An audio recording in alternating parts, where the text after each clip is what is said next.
Bem-vindos ao Discurso Direto, a grande entrevista do Jornal Novo, que pode ser lida tanto no jornal como vista nos sites do Jornal Económico e do Novo. Temos hoje connosco o Telmo Correia, advogado, dirigente do CDS e membro da equipa que está a elaborar o programa eleitoral da AD para as eleições legislativas de 10 de março.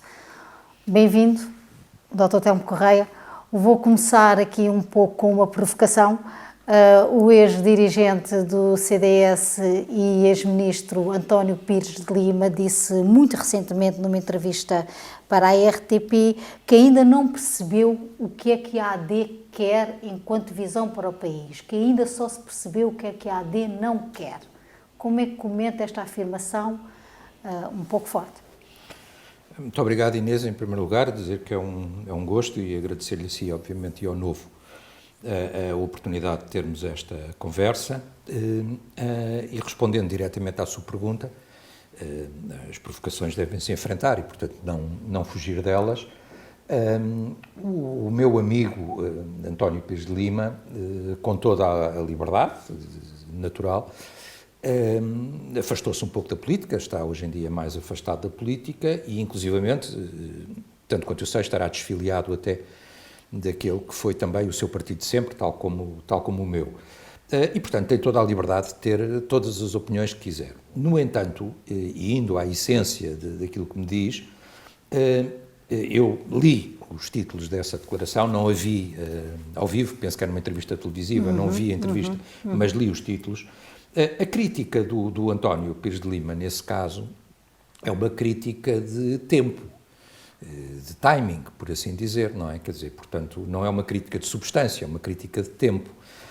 Em relação à crítica de tempo, aquilo que eu lhe posso dizer, enfim, espero não estar a cometer nenhuma inconfidência, é que, tanto quanto eu sei, a AD tem os seus tempos e os seus calendários muito bem definidos, quer dizer, e, portanto, só para lhe dar uma ideia, nós teremos, como é sabido, e já é público, um encontro relevante e importante neste fim de semana, onde serão ouvidas um conjunto de personalidades, algumas delas que até serão candidatos, sendo independentes, outras que não serão candidatos e outros que vêm exclusivamente da sociedade civil e alguns especialistas, não é? Alguns especialistas em áreas específicas da política internacional, da política de saúde, etc., por aí fora, da habitação, de educação, da habitação, portanto, especialistas em várias áreas. Isso ocorrerá este próximo domingo, portanto, em relação à saída do jornal amanhã,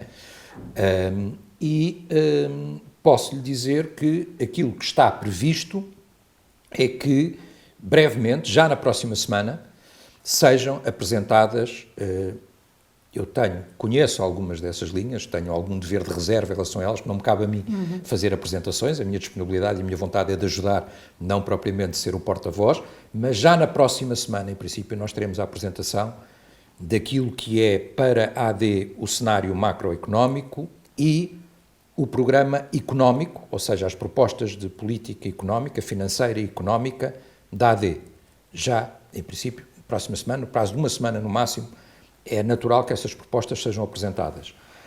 O programa completo, o programa eleitoral, por assim dizer, portanto, isto é o programa económico, depois teremos ainda um programa eleitoral que está a ser trabalhado, há várias equipas a trabalhar ao mesmo tempo, não que as coisas não estivessem já adiantadas, mas é preciso afiná-las até em função da coligação, em função das propostas de cada um, em função até de nós do CDS, podemos ter uma leitura do trabalho que já estava feito pelo PSD e cruzá-lo um bocadinho com o nosso próprio trabalho de casa.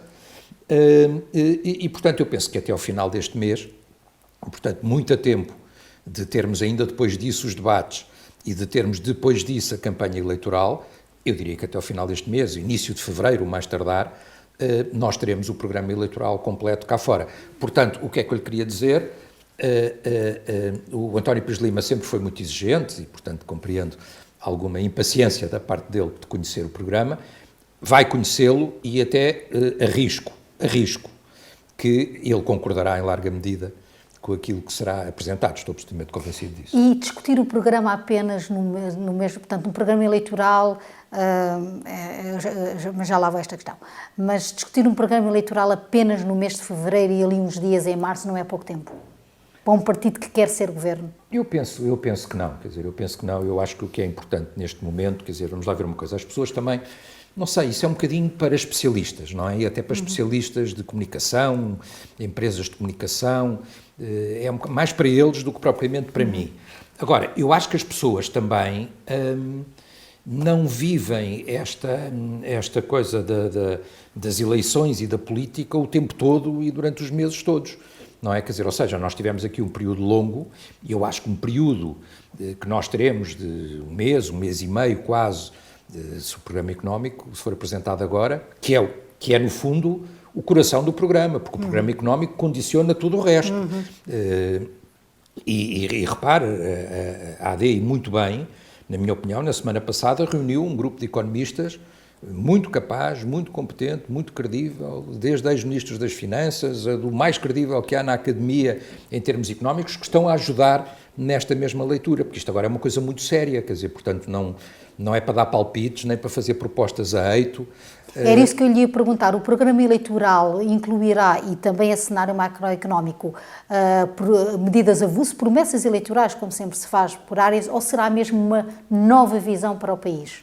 Uma nova esperança? Eu acho e espero e penso que o programa da AD, logo a partir do programa económico, será uma nova visão para o país, porque se for para fazer o mesmo que o Partido Socialista fez até agora, obviamente que não valeria a pena. Ou seja, e isto é uma ideia que a mim me parece muito uma visão reformista, será mesmo uma reforma para o país? É uma visão reformista, é uma visão que assenta em 2 ou 3 ideias fundamentais. Desde logo, pôr a economia a crescer e acreditar que é possível pôr a economia a crescer mais do que conseguiu, obviamente, o Partido Socialista e mais do que as próprias previsões que existem em relação ao crescimento económico, e, portanto, mas fazê-lo de forma realista, ou seja, a partir dos dados oficiais, é um método que pode, que ele próprio em si constitui uma moldura, por assim dizer, porque quando se parte de um cenário macroeconómico, é evidente que nós partimos do que existe, do que está, do que aconteceria se nada fosse feito, para depois dizer com as reformas aonde é que conseguimos chegar. Portanto, mas é a forma séria de fazer as coisas. Eu não sou economista, sou político, mas obviamente que essa é a forma séria de fazer as coisas. Agora, os objetivos são, eu acho, repare, eu até tenho feito este paralelo muitas vezes, eu votei a primeira vez na minha vida em 1979, na AD precisamente, e a AD nessa altura representava um projeto de esperança para o país. Um projeto de esperança, porquê? Porque enfim, é um dado um bocadinho pessoal, mas permita-me que o diga. Eu lembro perfeitamente de quando há a primeira vitória da AD eleitoral, nessa altura, de ouvir o meu pai dizer-me o que acabamos de assistir na rua. As pessoas estavam a celebrar na rua, enfim, quem tem a minha idade ainda pode ter memória disso. Ainda que aquele argumento de que, enfim, só se lembra da AD quem tem não sei quantos anos, enfim, nós sabemos todos quem foi o Winston Churchill e nenhum de nós conviveu com ele, nem foi seu contemporâneo. Portanto, a história é feita para ser conhecida, não se pode falar muito da história e do respeito pela história para esquecer que há uma história para ser conhecida e para ser respeitada. Mas aquela AD, uns anos antes, 75, 76, 77, era impensável que a direita democrática ganhasse umas eleições em Portugal. Era impensável. O país parecia condenado a ser um país de esquerda, uma maioria de esquerda, parecia impensável. E, portanto, foi um projeto de esperança e de mudança. Eu acho que ao fim destes 8 anos de governação socialista, ao fim do Partido Socialista ter governado 20 dos últimos 28 anos, este projeto também tem que ser um projeto de esperança, tem que ser um projeto. Eu tinha essa pergunta mais à frente para fazer. Sente que o espírito sacarneiro, o espírito que existia nessa altura, pode ser reeditado agora? É evidente que os protagonistas não são os mesmos, as circunstâncias não são as mesmas, enfim, a intensidade ideológica que se vivia naquele período, exatamente, quando o país tinha estado à beira de uma ditadura comunista, era completamente diferente da que se vive hoje, mas, repare, a primeira AD representava bipolarização. Era o projeto de Sá Carneiro e do Amar da Costa. Bipolarizar. Uma maioria, um governo, um presidente. Era aquilo que se dizia na altura. Bipolarizar entre a esquerda e um projeto de centro-direita moderado. A AD não representava radicalização. Mas agora temos algo diferente disso. Agora temos fenómenos de radicalização. Temos. É verdade. Mas a AD deve voltar a representar, na minha opinião, bipolarização em relação ao Partido Socialista e o evitar a radicalização, precisamente. Ou seja, nesse sentido, esta AD... tem o espírito da anterior. Tem o espírito. Nesse sentido, tem o espírito da anterior. Porque é um projeto de moderação, é um projeto de bipolarização, de alternativa àquilo que foi o Partido Socialista, e se a Inês me der tempo e tivermos ocasião, falaremos um bocadinho sobre aquilo, qual é a situação e a minha opinião desta governação do Partido Socialista, e, portanto, é um projeto de alternativa e é um projeto de bipolarização, como foi a primeira AD. E eu, sinceramente, eu acho que esta é a hora da AD, quer dizer, esta é a hora da AD, quer dizer, porque depois de 8 anos do Partido Socialista, depois daquilo que eram as grandes paixões do Partido Socialista, e todos nós sabemos o estado em que elas estão. Saúde, educação, enfim, logo duas à partida, que eram dois grandes sonhos do Partido Socialista, o ensino público e o Serviço Nacional de Saúde. Enfim, basta ligarmos a televisão a qualquer hora para perceber a situação em questão. E, portanto, qual é o grande trunfo, na minha opinião, da AD? É que a AD é o único projeto alternativo ao Partido Socialista que garante, simultaneamente, 3 coisas. Em primeiro lugar, mais liberdade. Mais liberdade política também, ou seja, menos condicionamento do pensamento político único, mas, sobretudo, mais liberdade económica, de crescimento. Nós temos que olhar muito para os jovens. O segredo da primeira AD foram os jovens, e eu era um jovem na altura.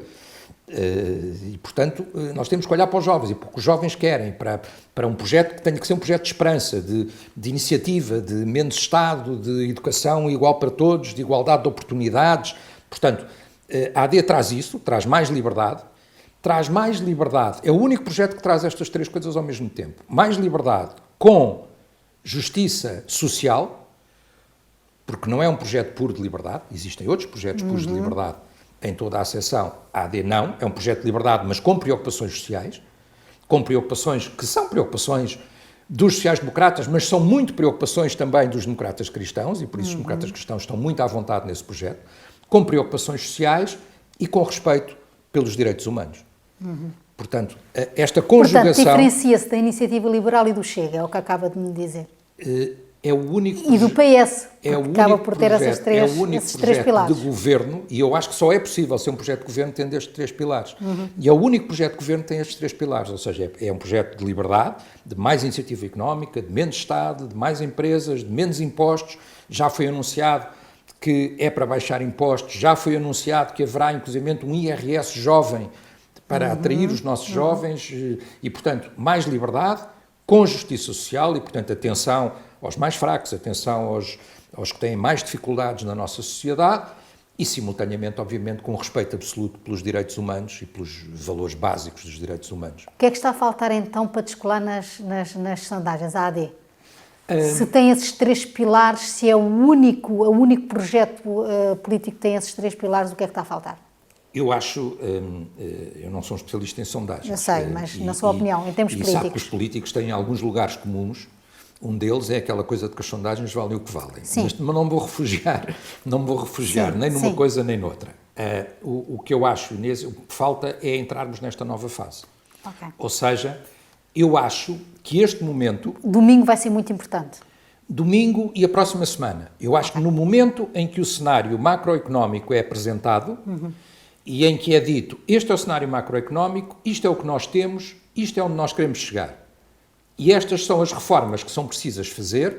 Nós apresentaremos uma lista de reformas, logo à partida uma lista de objetivos, um conjunto de objetivos, não sei se 10, não sei se 15, mas em princípio 10, e depois uma lista também de reformas, para dizer como é que vamos chegar onde queremos. A partir daí, separa-se um bocadinho, desculpe, como reformas sabe, económicas apenas para a semana. Como sabe, não me faça nenhuma provocação nessa área. Mas reformas económicas apenas para a semana. Reformas económicas para a semana. Mas são reformas estruturais do país, reformas que vão ao modelo de Estado que nós temos, que vão ao modelo de financiamento, que vão ao modelo empresarial, ao investimento público. Ao investimento público, que vão à dinamização do investimento privado, que vão ao crescimento das empresas, que mexem nas questões da habitação. Portanto, em todas as questões estruturais. Agricultura? Portanto, o programa económico, sim, os setores de crescimento e de internacionalização, como é o caso da agricultura da nossa economia. Portanto, são formas económicas, mas que são, já lhe disse há pouco e repito, um bocadinho o coração do programa.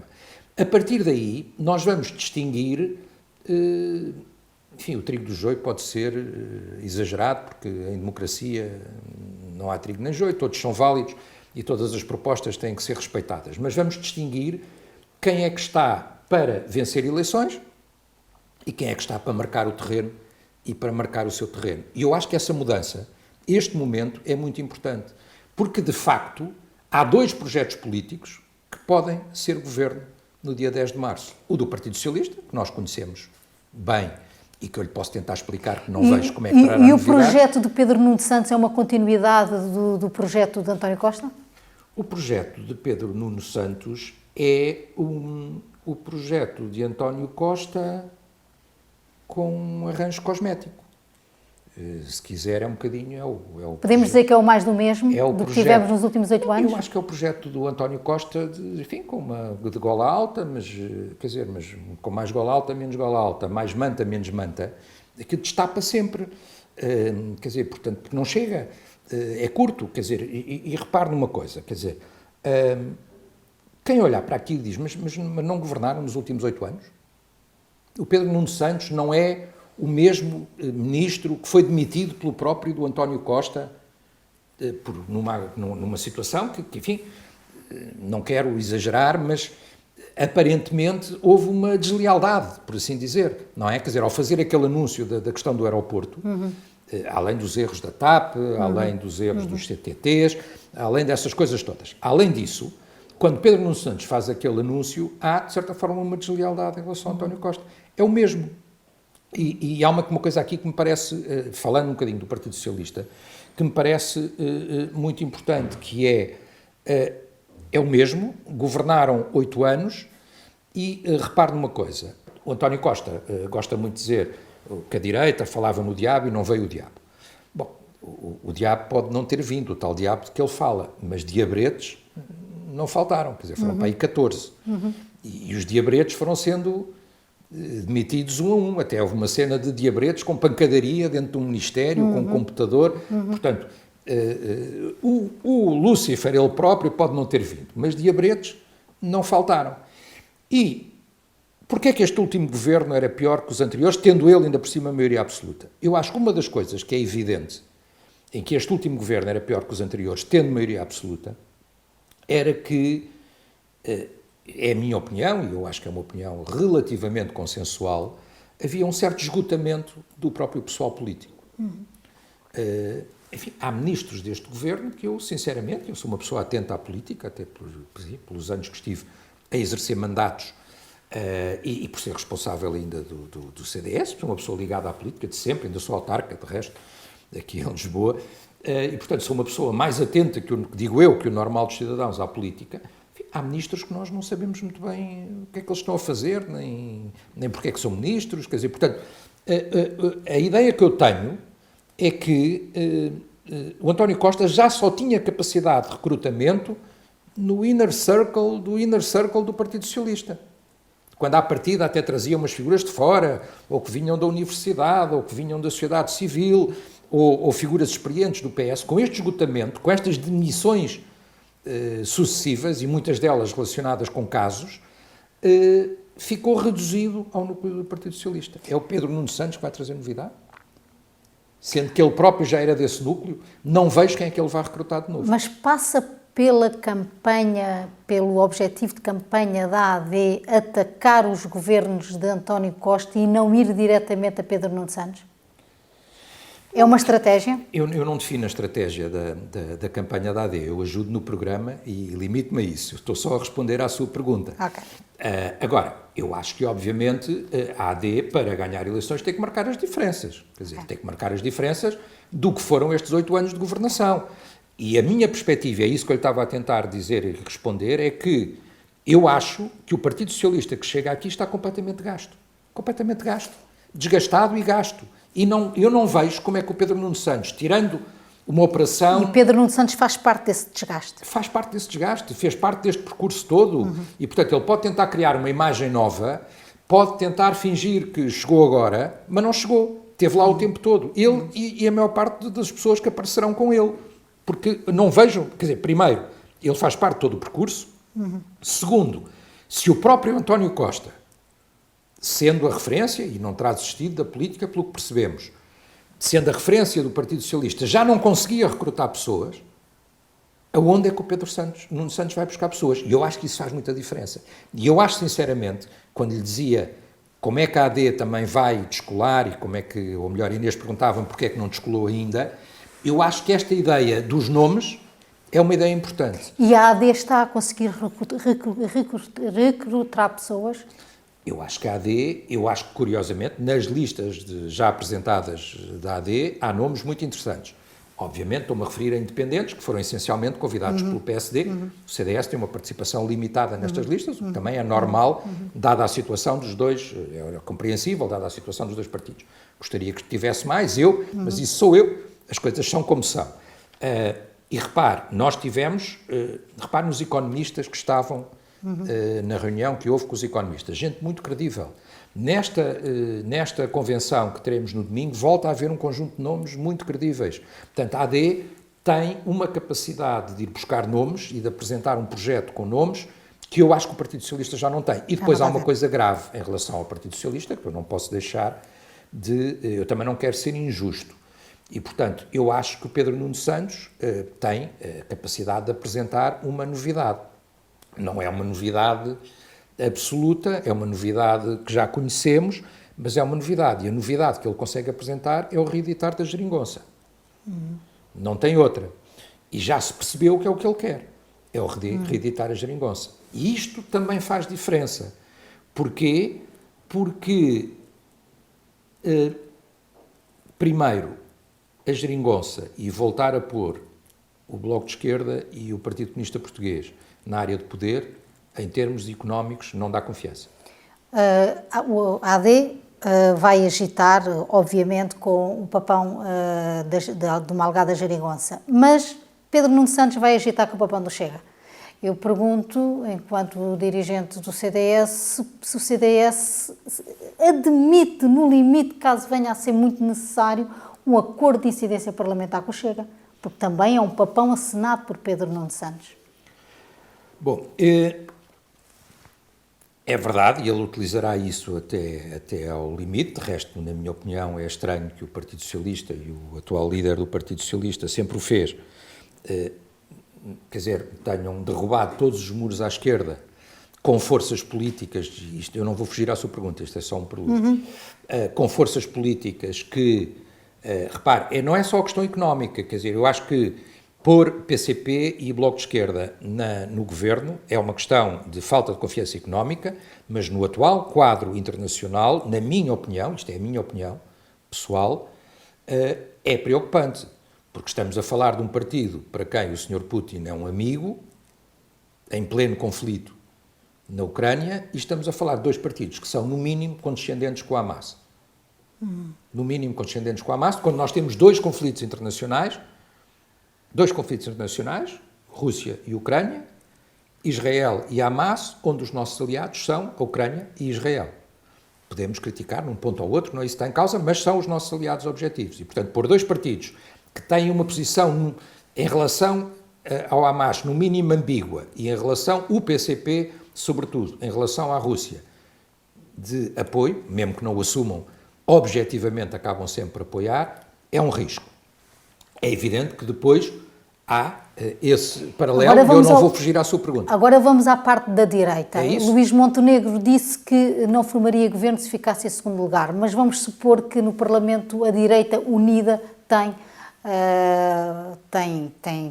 um maior número de mandatos e de deputados. Qual vai ser o posicionamento do CDS caso André Ventura, que já disse que o faria, apresentaria uma proposta de governo à direita? Sim. Eu acho que a posição foi definida pelo Luís Montenegro. Mas ele sai. Isto é na hipótese de ele ficar em segundo lugar. Não, eu acho que a proposta foi feita pelo Luís Montenegro. Eu acho, nesse contexto, que a AD, neste momento, tem um objetivo, que é o de vencer as eleições. Okay. E eu acho que esse é o objetivo. E acho que não nos devemos desfocar Até podemos, se quiser, volta a ser, é uma coisa em que o Chega de resto é muito forte, mas é um bocadinho de conversa de café. Portanto, o Chega não vai fazer parte da vossa campanha? O Chega, da campanha, em que sentido? No sentido de discurso político? Não, quer dizer, eu acho que o Chega é preciso de demonstrar, era aquilo que eu lhe dizia, quer dizer, vamos falar do Chega, então. O Chega... É porque o Chega tem mordido os calcanhares à AD e vai morder. Tem, mas eu acho que é preciso. Eu tenho grande confiança nos portugueses. E não é por... Mas tenho. E de resto eu acho que raramente os portugueses se enganam. Quer dizer, vão sempre num sentido que faz sentido. Quando mudaram, quando deram maiorias absolutas, quando acreditaram que podia ser uma boa solução, quando não viram força do outro lado, eu tenho confiança nas escolhas dos portugueses. E a confiança que eu tenho é de que o Chega aproveitou muito bem a crítica fácil, a crítica sem soluções, o protesto pelo protesto contra o Partido Socialista. Aproveitando todos os erros do Partido Socialista, alguns completamente disparatados e absurdos. Não é que o CDS denunciou na primeira hora, mas dou-lhe um exemplo. A história de retirar as quinas do símbolo do governo. Um disparate, um absurdo. Para nada, não é? Pronto, Mas o CDS vê como completamente impossível fazer acordos de incidência parlamentar com o Chega? Já lá vou, Inês. E, portanto, o Chega, enquanto foi para protestar, teve muito bem. E foi crescendo para protestar. O problema é que agora mudou o campeonato. Passe a linguagem desportiva, como sabe, eu gosto de falar de linguagem desportiva também, mudou o campeonato, entramos na fase final. E isto não é a Final Four, é a Final Two. Portanto, neste momento há 2 projetos de governo. O do Partido Socialista, que já caracterizei de alguma forma, e o da AD. Isto é a fase final. E os portugueses, em quem eu confio, eu estou confiante que os portugueses, a partir daqui, a partir do momento em que seja apresentado um cenário macroeconómico, a partir do momento em que sejam apresentadas reformas concretas, propostas execuíveis, os portugueses vão perceber, mesmo aqueles que foram aderindo ao Chega, porque o Chega batia forte e feio e de voz tonitruante contra o Partido Socialista, vão perceber, para lá, agora é para governar. Nós agora vamos escolher um primeiro-ministro, não vamos escolher alguém para fazer barulho. Acreditam na maioria absoluta? Não acredito, acho muito difícil a maioria absoluta, mas também não há que limitar a ambição nenhuma. Mas então agora, acredita, por exemplo, numa maioria só com a iniciativa liberal? Já lá vamos. É que não me está a responder. Portanto, Inês, para protestar, muito bem. Para apresentar propostas, o Chega não demonstrou ter nenhuma credibilidade. Há quem tenha achado que o Congresso correu muito bem. Eu acho que aquilo é... Portanto, não vê pontos em comum caso seja preciso haver um acordo de incidência parlamentar? Não, já, Inês, tem que me deixar responder. Eu compreendo a sua insistência, não, mas vai ver... Anda à volta. Não, vamos... Eu estou a ir direto, mas só que estou a ir pelo meu caminho, vai ver. O Chega, as propostas que faz, na minha opinião, não têm credibilidade. E as pessoas vão perceber isso. Porque, repare, equiparar o salário mínimo com o salário mínimo a crescer, coisa que a AD também defenderá a chegar aos 1.000 euros no final da legislatura. Até ao final da legislatura. Portanto, coisa que a AD também defenderá. O salário mínimo nesse valor. Todos os pensionistas no valor de salário mínimo, menos acabar com o IMI, acabar com o IUC, com não sei o quê, a bancarrota em 3 dias. Quer dizer, portanto, é isto que está em cima da mesa. De resto, até lhe faço uma pergunta muito curiosa, que é uma pergunta que eu acho que vale a pena fazer, não a mim, mas ao Dr. André Ventura, que é, enfim, alguém terá estudado aquelas propostas, digo eu. Deve haver lá um economista, espera aí, mas deve haver lá um economista qualquer, não é? Deve haver um, e portanto, eu tinha imensa curiosidade de saber quem é o economista do Chega. Repare, é como nas instituições financeiras, deve ter lá um economista-chefe qualquer. Portanto, deve haver pelo menos um economista-chefe. Agora, repare, a AD tem um problema, que é ganha as eleições e não tem maioria absoluta. Sim, senhor. O Chega tem um problema maior. E eu acho, sinceramente, que o Dr. André Ventura, quando anunciou que apresentaria uma moção de rejeição contra o governo da direita, e isto é a resposta mais direta à sua pergunta, quer dizer, deu um tiro, na minha opinião, nos 2 pés. Porque eu acho que, na minha opinião, a iniciativa liberal, ao colocar-se de fora, cometeu um erro. Não é encostar o PS à parede também? Não sei, quer dizer, não acho que encoste de maneira nenhuma o PS à parede, quer dizer, acho que ele próprio criou um problema para ele mesmo, quer dizer, e ele terá que responder por isso, porque eu acho que a AD e o Dr. Montenegro foram claros nessa matéria. Quem ganhar deve governar. E é de resto coerente Podemos concordar ou não, até podíamos ter outra opinião, se eu fosse, não sou, quer dizer, o Dr. Luís Montenegro é que é o líder da coligação, e o número 2 é o Dr. Nuno Melo, e pronto, e é assim que está, e o Dr. Nuno Melo já disse, inclusivamente, já subscreveu essa opinião. O Dr. Montenegro, e é coerente, eu fui, na altura, vice-presidente do grupo parlamentar, com o Luís Montenegro como líder parlamentar do PSD. Fizemos muitos debates juntos. Ele é coerente, curiosamente, com aquilo que foi defendido na altura da PAF. Que era, quem ganhou deve governar. E, portanto, essa é a posição. Mesmo num governo minoritário? Mesmo em governo minoritário. Okay. E depois, se o Chega contar para essa equação, se a AD mais, por exemplo, a Iniciativa Liberal não tiverem maioria absoluta, se o Chega contar nessa equação, o que é possível a acreditar em valores de sondagens, o Chega que diga se viabiliza ou não viabiliza um governo, ou se prefere derrubar um governo do centro-direita para pôr o Partido Socialista no poder. Pronto, mas não acordos. Mas não ao CDS, no CDS não vê tantos entraves a acordos de incidência parlamentar com a Iniciativa Liberal, sente-se mais próximo? Não, a Iniciativa Liberal foi convidada a entrar na Aliança Democrática, não entrou porque não quis, repare. Não é uma questão de ser mais próximo ou menos próximo, quer dizer, ou seja, se pergunta, há alguma coincidência? Eu acho que há coincidência em algumas das preocupações. As respostas é que são completamente diferentes. Isto falando do Chega. As respostas do Chega para algumas das preocupações que existem são completamente erráticas, são inaceitáveis para alguém moderado. Dou-lhe um exemplo. Eu vi, foi no encerramento até do debate do Orçamento de Estado, o líder do Chega citar Adelina Mar da Costa. Eu acho que o regresso do CDS ao Parlamento tem, logo à partida, um efeito muito útil e muito importante. É que se ele voltar a fazer, seguramente que dos deputados que serão eleitos do CDS, alguém lhe explicará que ele não é um sucessor de Adelina Mar da Costa. Não é parecido com o Adelina Mar da Costa. Ele é o oposto do Adelina Mar da Costa.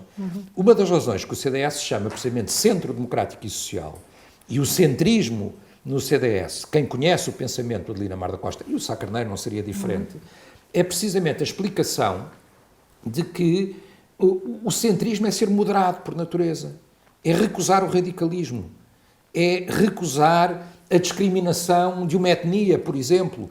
Isso é o centrismo, isso é a moderação na política. E, portanto, isto é a posição do CDS e a diferença em relação ao radicalismo e ao populismo. Em relação ao radicalismo e ao populismo. Em relação à Iniciativa Liberal, é evidente que o CDS também tem diferenças óbvias. Quer dizer, o CDS partilha muitas das preocupações económicas da Iniciativa Liberal. Um país que tem tido muito socialismo e muito governo socialista precisa de mais liberdade económica, de mais liberdade de iniciativa, de mais meritocracia, designadamente para as novas gerações. Partilho isso com a Iniciativa Liberal. Depois não partilho, porque nós temos preocupações sociais que a Iniciativa Liberal não parece ser a sua especialidade. E, em segundo lugar, temos um conjunto de valores marcados pelo nosso humanismo, que, por exemplo, olha, um exemplo, a eutanásia e outros, não são pensáveis no quadro do CDS. Focando agora só no CDS, como membro desta AD, quais são os valores para o CDS considerados fundamentais em áreas que tenha que haver reforma? Eu sei, o CDS, por exemplo, foi sempre um partido que deu muita importância a áreas de soberania. E ouve-se o PSD falar muito pouco destas áreas. Quais serão as batalhas do CDS, mesmo estando incluído numa AD? Não, o CDS tem, obviamente, enfim, logo à partida, tem a sua marca, e eu acho que a sua marca, o CDS, repare, nós fizemos uma campanha, aqui há uns anos atrás, eu fui cabeça de lista nessa campanha, por Lisboa ainda, na altura, e que o CDS se dizia como o braço direito de Portugal. E eu acho que o CDS tem que ser, de alguma forma, o braço direito da AD, por assim dizer. Ou seja, o CDS tem que ter as preocupações da ala mais à direita, mas de uma direita humanista, dentro desta mesma AD. Depois há, na minha opinião também, setores específicos onde o CDS tem história, tem presença e deve continuar a ter. Dou-lhe, por exemplo, um exemplo que é a defesa do mundo rural. O CDS tem sido muito forte e, curiosamente, o presidente do CDS, além de ter tido, enfim, e é preciso fazer essa justiça, na minha opinião, um trabalho importante neste esforço de acreditar, olha, de acreditar. E a AD vai ocupar esse espaço que tem sido ocupado pelo Chega? Eu acho que o CDS tem que contribuir para que as preocupações do mundo rural e da agricultura, que ao contrário Eu conheço isso até por outras razões. Tive a ocasião de acompanhar recentemente alguns eventos do mundo agrícola. O mundo agrícola, ao contrário das pessoas que vivem nos centros urbanos, só conhecem a realidade urbana e acham que há lá um sítio para ir passar o fim de semana, porque é engraçado, o mundo agrícola e a dimensão empresarial agrícola, que já não tem nada a ver com aquela economia de subsistência do tempo dos nossos avós ou do tempo da ditadura e do salazarismo, já não tem nada a ver com isso. Hoje em dia há empresários agrícolas à sério no país, é um setor altamente dinâmico, mas que tem que ser valorizado. O CDS sempre teve essa preocupação e até no plano europeu o Presidente do CDS fez, o grande encontro europeu dos jovens agricultores. E em áreas de soberania, portanto, como segurança, como a reforma do Estado? Em áreas de soberania também, designadamente, em não permitir que o discurso do radicalismo, um discurso de domínio radicalista, entre nessas mesmas áreas e dignificando essas mesmas funções, criando soluções concretas. O CDS tem gente muito experiente nessa área, eu próprio acompanhei durante muitos anos, mas olha, o meu colega, que sei que já o entrevistou, o Nuno Magalhães, é claramente um especialista nessa área, um dos bons especialistas em Portugal nessa área. Mas, Dr. Telmo, acha que vai haver receita fiscal para poder apoiar tanto polícias como médicos como professores? Diga. Eu acho que são soluções diferentes em cada um dos casos. Eu acho que a AD tem que demonstrar que não vai fazer propostas demagógicas de prometer tudo a todos e tem que ter tudo quantificado e com metas. Eu acho que é possível dignificar, e isso tem que ser, na minha opinião, um objetivo de uma força política direita, eventualmente de centro-direita, progressiva, moderada, porque a AD assume-se como reformista e moderada, e, portanto, é preciso dignificar as forças de segurança, parece-me indiscutível e absoluto, não dramatizando, não criando fantasmas, mas garantindo que há condições iguais para as várias forças de segurança e condições de dignidade. Os polícias ganham, de facto, muito mal e têm muito pouco apoio e até muito pouco apoio político no nosso país. Isso é importante e é importante quantificar como é que isso será feito. Já foram assumidos compromissos em relação aos professores e à educação, sendo certo que eu, pessoalmente, acho que na educação há outras questões que estão para além da mera questão salarial dos professores, não que ela não seja importante, mas há questões, por exemplo, do prestígio, da dignidade, da autoridade até dos professores. E vão fazer parte do programa eleitoral do PSD essa visão? O programa está a ser trabalhado, eu não posso anunciar o programa já. Eu só estou a fazer perguntas porque nós temos que terminar são duas questões a entrevista. Diferentes. Na saúde, por exemplo, há uma questão e há uma leitura que eu acho que é muito importante e que é diferente da leitura que nos tem dado o Partido Socialista. Mas repare, o Partido Socialista, ao fim deste tempo todo, o líder do Partido Socialista, quando fala da saúde, anuncia-nos dentistas. Quer dizer, tendo o Serviço Nacional de Saúde como grande paixão, a vossa solução passa pelas parcerias público-privadas. As pessoas não sabem para que urgência é que é onde ir, ou se as urgências estão sequer abertas, e ele diz que vai alargar aos dentistas, coisa que de resto já o engenheiro Sócrates tinha feito, e o engenheiro Guterres também já tinha falado nisso. Portanto, quando o PS se vê aflito, agora vamos pôr dentistas PPPs também. PPPs é a vossa solução. Sabem que é um problema comum nas pessoas. PPPs é a vossa solução. É também parte da solução, mas a primeira solução é, na saúde, para já gerir melhor. Eu acho que o problema da saúde, muitas vezes, não é só um problema de falta de verba, porque deitando só dinheiro para cima dos problemas não se resolve tudo. Muitas vezes é um problema de competência e de gestão. É preciso gerir melhor. Em segundo lugar... Mudavam o modelo de gestão? É preciso mudar e melhorar os modelos de gestão das unidades de saúde. É preciso, se calhar, ter menos boys e girls e não sei o quê, e ter gestores mais capazes a gerir a política de saúde e a parte da saúde e os hospitais, etc. É preciso melhorar a gestão, na minha opinião. É preciso utilizar toda a capacidade instalada e, portanto, não ter preconceitos sobre se é utilizado no setor social, o privado ou o público. Quer dizer, o que é preciso é que as pessoas tenham acesso a cuidados de saúde. Essa é que tem que ser a preocupação. Quando dar um exemplo, eu sei que pode ser um bocado absurdo quando estamos a falar de saúde, mas eu preocupa-me, por exemplo, que as crianças tenham leite. Não me preocupam se o leite é produzido numa unidade cooperativa pública ou se é produzido por agricultores que têm uma empresa privada, não é? Portanto, quem são os proprietários que depois fazem chegar o leite às pessoas não me preocupa. Portanto, preocupa-me que as pessoas tenham acesso a esses cuidados e, em segundo lugar, utilizar, quando for necessário, quando for possível, modelos de parcerias público-privadas. As parcerias público-privadas funcionavam bem. Eu conheço bem, até porque fui durante alguns anos deputado eleito pelo Círculo de Braga.